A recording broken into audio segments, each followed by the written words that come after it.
দায়িত্ব নিয়েছে।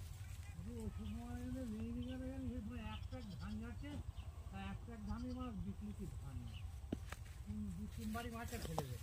তো আমার দাদা আমাকে বলতে নেই মারার আগে পড়ে যাচ্ছে, তার শোয়ের কাজ নোংরা, শোয়ের কাজ নোংরা, আইপের কাজ ভালো। হ্যাঁ আইপের কাজ ভালো, ঝেড়ে নে। হ্যাঁ আর শোয়ে সেই জ্ঞানের মতো গোটালো, গোটালে ওই যে ধান ঝাড়ছে না, মাথার উপর দিয়ে ফলাবে। হ্যাঁ ওই ছড়িয়ে যাচ্ছে। ও বলছি তুমি কাজ শিখাবা? হ্যাঁ বলতে গেলেই তো ওই কাজ নামে ধম করে। আমার দাদা এত ধান ছড়ে গেছে, মানে দেখবো তো ধান ভিজা হয়ে গেছে। ওই তাও তো আমরা পিছনে সব দিয়ে নিই।